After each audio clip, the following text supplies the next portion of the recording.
کیا ماؤں نے لال جنے تھے؟ کیا دھرتی نے انسان دیکھے تھے؟ آج تک دنیا ایسا بادشاہ نہ دکھا سکی جو 22 لاکھ مربع میل پہ حکومت کر کے مسجد میں جھاڑو دے رہا ہو، جو 22 لاکھ مربع میل پر حکومت کر کے پانی کی مشق کندھے پہ اٹھا کے بیوہ عورتوں کے گھر میں گھڑوں میں پانی بھرنے جا رہا ہو۔ امیر المومنین کہاں جا رہے ہو؟ فلاں اماں کے گھڑے میں پانی بھرنے جا رہا ہوں، فلاں کے گھر میں پانی بھرنے جا رہا ہوں۔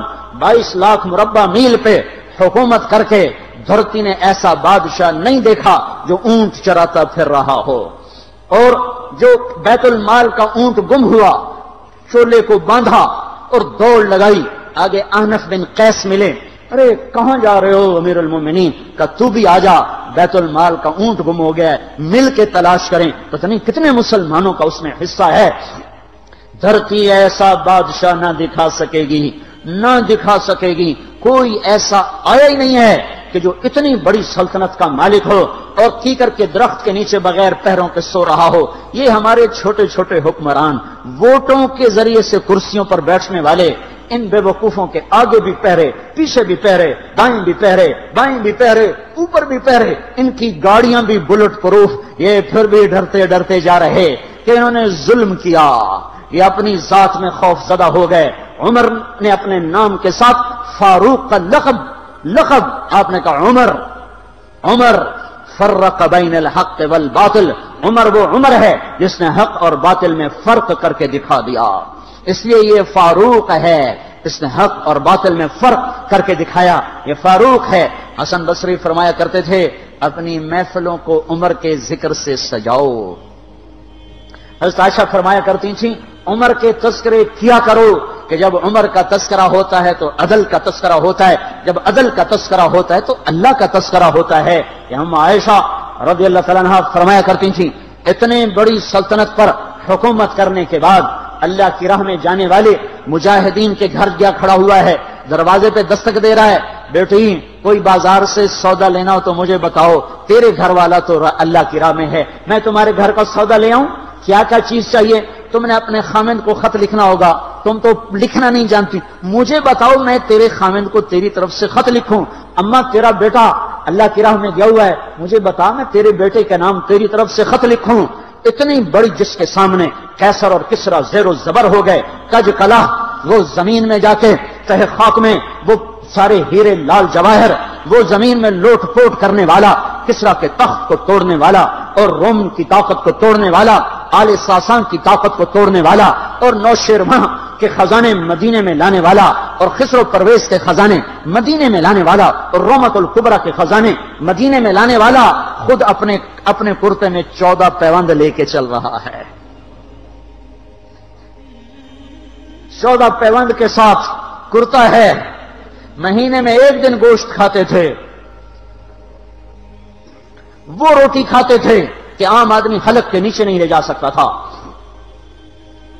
ہے سال کی ابتدا اس شخص کی شہادت سے ہوتی ہے جس کو اللہ نے وہ عزت دی۔ آپ نے کہا میرے 2 وزیر آسمان میں، 2 وزیر زمین میں، آسمان پہ جبریل اور میکائیل میرے وزیر ہیں، زمین پر ابو بکر اور عمر میرے وزیر ہیں۔ آپ فرمایا کرتے تھے ابو بکر عمر اگر کسی بات پہ جمع ہو جائیں تو میں ان کے مشورے کے خلاف کبھی نہ کروں گا۔ ابو بکر تیری مثال ابراہیم کی ہے، عمر تیری مثال نوح علیہ السلام کی ہے، ابو بکر تیری مثال عیسیٰ علیہ السلام کی ہے، عمر تیری مثال موسیٰ علیہ السلام کی ہے۔ آپ مسجد میں آئے، آپ کے دائیں طرف ابو بکر تھے، بائیں طرف عمر تھے، آپ اندر آئے اور کہا دیکھو اسی طرح قیامت کے دن ہم اٹھیں گے کہ میرے دائیں طرف ابو بکر ہوگا، میرے بائیں طرف عمر ہوگا اور ہم ہاتھوں میں ہاتھ دیے ہوئے اٹھائے جائیں گے۔ اور ایک حدیث میں آتا ہے اور میرے قدموں سے بلال کو اٹھایا جائے گا جو نکلتے ہی اذان دے گا۔ جس کے اسلام لانے نے اسلام کو اونچا کیا، جس کے اسلام لانے نے باطل کو پست کیا، جن راہوں سے عمر گزر جائے شیطان وہ راہیں چھوڑ دیتا تھا۔ عرفات کا میدان تھا، 1.25 لاکھ مقدس ہستیاں سامنے ہیں۔ میرے نبی نے فرمایا اس وقت میرا اللہ میرے سب صحابہ پہ فخر کر رہا ہے اور عمر بن خطاب پہ خاص طور پہ فخر کر رہا ہے۔ خاص طور پہ فخر ہو رہا ہے، عمر بن خطاب پہ خاص طور پہ فخر ہو رہا ہے، میرے بعد کوئی نبی ہوتا عمر ہوتا۔ عمر، میں نے رات جنت میں محل دیکھا، ایک اینٹ موتی کی، ایک یاقوت کی، ایک زمرد کی۔ میں نے پوچھا یہ کس کا ہے؟ کہا گیا ایک قریشی کا ہے۔ میں کہا میں قریشی ہوں، اتنا خوبصورت محل ہے، میرا ہی ہوگا۔ جب جانے لگا تو فرشتے نے کہا یہ آپ کے غلام عمر بن خطاب کا ہے۔ وہ کیا مبارک لوگ ہیں کہ جنہیں نبی کے گھر میں قبر نصیب ہو، ایک طرف ایک ساتھی، ایک طرف دوسرا ساتھی، جن کو نبی کے دو پہلوؤں میں جگہ ملی ہو۔ وہ کیسی عظیم ہستیاں، اتنی بڑی سلطنت کا مالک اور اتنے بڑے عدل کی نشانی بن کر مدینے میں مسجد میں بیٹھے رو رہے ہیں۔ امیر المومنین کیوں رو رہے ہو؟ کہا دجلہ کے کنارے کتا بھی پیاسا مر گیا تو پوچھ تو عمر کی ہوگی، فرات کے کنارے کتا بھی پیاسا مر گیا تو پوچھ تو عمر کی ہوگی۔ راتوں کو پہرے دیے جا رہے ہیں، راتوں کو خبرگیری کی جا رہی ہے، مدینے کے باہر ایک خیمہ ملتا ہے، چند بچے ملتے ہیں جو رو رہے ہیں۔ ایک عورت ہانڈی چڑھا کے دوئی پھیر رہی ہے، پوچھتے ہیں بہن یہ بچے کیوں رو رہے ہیں؟ کہ یہ بھوک سے رو رہے ہیں۔ ہانڈی میں کیا ہے؟ پانی، کچھ بھی نہیں۔ کیوں چڑھایا ہوا ہے؟ بہلانے کے لیے، سو جائیں گے روتے روتے، میرا اور عمر کا اللہ کے ہاں فیصلہ ہوگا۔ تو عمر کی ہچکیاں بن گئیں کہ عمر کو بہن تیرے حال کی کیا خبر؟ کہ پھر ہمارا بادشاہ کیوں بنا ہے؟ اگر ہمارے حال کی خبر نہیں لیتا تو ہمارا خلیفہ کیوں بنا ہے؟ پر لگ گئے، بیت المال سے سامان نکالا، بوری بھری، سر پہ اٹھائی، کمر پہ اٹھائی۔ غلام اسلم نے کہا میں اٹھاؤں؟ کہ قیامت کے دن بھی میرا وزن تو اٹھائے گا۔ اسی طرح بھاگے ہوئے آئے، پنیر نکالا، آٹا نکالا، گھی نکالا، شہد نکالا، ڈال کے ہانڈی میں نیچے آگ، خود دھواں، گیلی لکڑیوں میں پھونکے مار مار مار آگ جلائی، حلوہ تیار کیا، پھر پلیٹوں میں ڈال ڈال کے بچوں کو کھلایا۔ وہ عورت کہنے لگی کاش عمر کی بجائے تو خلیفہ ہوتا۔ تو یہ نہیں کہا کہ میں ہی عمر ہوں، میں ہی عمر ہوں۔ فرمایا جب کل تو امیر المومنین سے ملے گی تو مجھے بھی وہیں دیکھ لے گی، مجھے بھی وہیں پالے گی۔ پھر وہاں بیٹھ کے دیکھتے رہے، اٹھ کے چل دیے۔ بچے ہنسنے لگے، کھیلنے لگے، تو اپنے غلام سے فرمایا میں نے انہیں روتا دیکھا تھا، میرا جی چاہا میں انہیں ہنستا بھی دیکھوں۔ 22 لاکھ مربع میل پہ اسلام پھیلا کر حکومت اس سے بھی بڑے علاقے میں لوگوں نے کی۔ چنگیز نے اس سے زیادہ فتوحات کی، محمود غزنوی نے اس سے زیادہ کی، سکندر تیمور نے اس سے زیادہ کی۔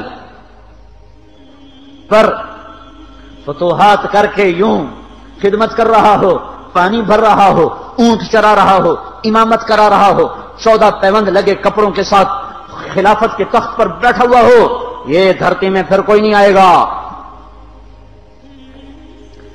ہے نماز میں خنجر لگا، نماز پڑھاتے ہوئے 27 ذوالحج، 27، 28، 29 یکم کو انتقال ہوا۔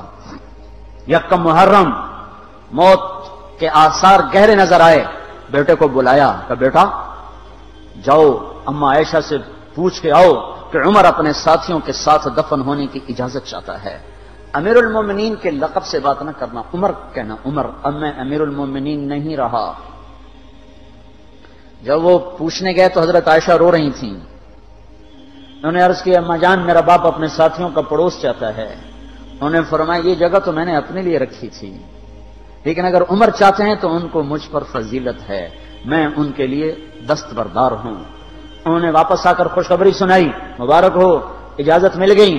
کہ نہیں شاید میرے شرم میں اجازت دی ہو، جب مر جاؤں تو مجھے دوبارہ دروازے کے سامنے رکھ کر پھر جا کے پوچھنا، اس وقت اجازت ملے تو پھر لے جانا، ورنہ مجھے بقیع کی طرف لوٹا دینا۔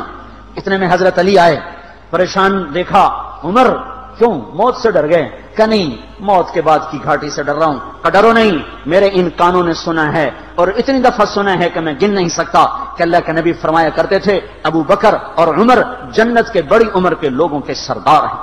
آپ نے فرمایا تو اس بات کی گواہی دے گا؟ کہ میں بھی دوں گا، میرا بیٹا حسن بھی دے گا، امام حسن بھی ساتھ تھے۔ کہ میں بھی دوں گا، میرا بیٹا حسن بھی گواہی دے گا۔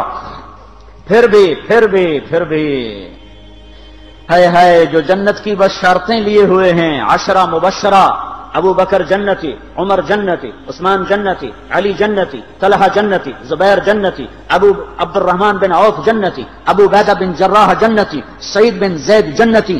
آپ نے نام لے کر گنے، نام لے کر گن کر کہا سنو ابو بکر جنتی ہے، عمر جنتی ہے، عثمان جنتی ہے، علی جنتی ہے، طلحہ جنتی ہے، زبیر جنتی ہے، سعد بن ابی وقاص جنتی ہے، عبد الرحمن بن عوف جنتی ہے، ابو عبیدہ بن جراح جنتی ہے، سعید بن زید جنتی ہے. میں ان سے راضی ہوں، لوگوں ان کا حق پہچانو، میں ان سے راضی ہوں، میں ان سے راضی ہوں. پھر آپ نے فرمایا اگر تم نے ان کے بارے میں کسی ایک کے بارے میں بھی دل میں بغض لے کر مر گئے، اور تم نے اتنی بندگی کی تھی کہ سوکھ کے کانٹا ہو گئے تھے، روزے اتنے رکھے تھے کہ پیٹ کمر کو لگ گیا تھا، سجدے اتنے کیے تھے کہ تمہارے ماتھے اور گھٹنوں پر پتھروں جیسے نشان پڑ گئے تھے، اتنا کچھ کر کے ان 10 میں سے کسی ایک کا بغض لے کر اگر تم مر گئے تو اللہ تمہیں منہ کے بل جہنم میں گرا دے گا.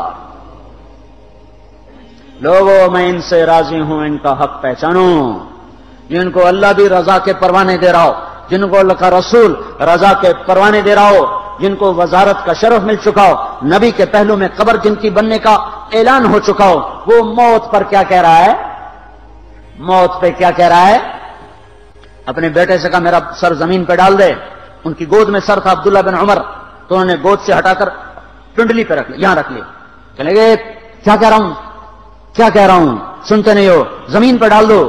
تو انہوں نے زمین پہ ڈالا تو اپنے چہرے کو مٹی میں رکھ دیا اور ایسے ملنے لگے اور کہنے لگے اے میرے رب، اگر تو نے عمر کو معاف نہ کیا تو عمر ہلاک ہو جائے. ویل لک یا عمر ولامک ان لم یغفر لک ربک. عمر تیری ہلاکت ہے اگر تیرے رب نے تجھے معاف نہ کیا. یہ کہتے کہتے کہتے جان دے دی. 22 لاکھ مربع میل میں اسلام کو زندہ کرنے والا، این حالت نماز میں زخم کھا کے گرنے والا، مطلوب مصطفیٰ، وزیر مصطفیٰ، جنت کی خوشخبریاں لے کر پھر موت پر یوں کہہ رہا ہو اللہ تو نے معاف نہ کیا تو میرا کیا بنے گا. کیا بے طلبی ہے. ان کے بیٹے خلافت کے اہل، ان کے بہنوئی سعید بن زید 10 مبشرہ میں سے دونوں کے نام کاٹ دیے کہ یہ 6 ہیں جن سے اللہ کا رسول راضی تھا، جس کو چاہو خلیفہ بنا دو، جس کو چاہو حکومت دے دو، نہ میرے بیٹے کو ملے گی نہ سعید بن زید کو ملے گی. کسی نے کہا شوشہ چھوڑا، آپ کا بیٹا بھی تو بہت قابل ہے، اسی کو بنا دیں. تو اسے تو طلاق دینا نہیں آتا، حکومت کہاں سے چلائے گا. یہ ایک واقعہ کی طرف اشارہ کیا ہے. اس کے پیچھے ایک واقعہ ہے جس کو انہوں نے یاد کر کے فرمایا وہ تو طلاق دینا نہیں جانتا، وہ حکومت کیا چلائے گا. حالانکہ بڑے صحابہ میں عبداللہ بن عمر کا مقام ہے. ہے جنازہ صہیب رومی نے پڑھایا، دروازے کے سامنے لا کے رکھ دیا گیا، سب لوگ جنازے کے ساتھ کھڑے ہو گئے. عبداللہ بن عمر اکیلے آگے گئے، دروازے پر دستک دی تو اما جان میرا باپ عمر بن خطاب دروازے پہ حاضر ہو چکا ہے، اندر آنے کی اجازت چاہتا ہے. تو عائشہ رضی اللہ تعالیٰ نے اپنی چادر کو اٹھایا اور روتے ہوئے باہر نکل گئیں. پھر لوگ اندر داخل ہوئے، قبر کھودی گئی. قبر کھودتے ہوئے عبداللہ بن عباس بھی قبر کے کھودنے میں شریک تھے. تو کہتے میرے کندھے پہ کسی نے ہاتھ رکھا، میں نے پیچھے مڑ کے دیکھا تو علی رضی اللہ تعالیٰ عنہ کھڑے رو رہے تھے اور فرما رہے تھے مجھے پتا تھا تو یہیں آئے گا، یہاں تیرے سوا کوئی نہیں آ سکتا. کہ میں نے ایک دفعہ نہیں کتنی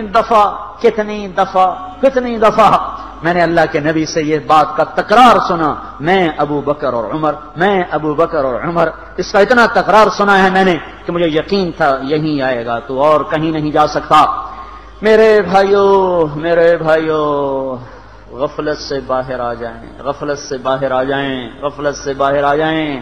یہ دھوکے کا گھر، یہ مچھر کا پر، یہ مکڑی کا جالا، یہ دنیا کہیں ہمیں ہلاک نہ کر دے. ان لوگوں کو سامنے رکھ کے زندگی گزارو جنہوں نے اللہ کو راضی کیا، اس کے رسول کو راضی کیا، کلمہ حق کو بلند کیا، خیر کے ذریعہ بنے، شر کے مٹانے والے بنے، اور دنیا میں مرنے کے بعد بھی ان کے تذکرے ہدایت کا سامان بنے، ان کے تذکرے روشنی کا مینار بنے. ان کے پیچھے چلو، مغرب کے اندھیروں کی طرف مت دوڑو، وہاں تو سورج بھی ڈوب جاتا ہے، مغرب میں تو سورج بھی ڈوب جاتا ہے. اور تمہیں پکار کے کہتا ہے مغرب کی طرف نہ آنا، ادھر اندھیرا ہے، میں یہاں گم ہو گیا، تم کون سا سراغ ڈھونڈنے آئے ہو. دوڑو دوڑو اللہ اس کے رسول کی پاک زندگی کی طرف، اس کے پاک صحابہ کی زندگی کی طرف، جن کو اللہ نے مرنے سے پہلے جنت ہاتھ میں دے دی، جنت کی بشارت دے دی۔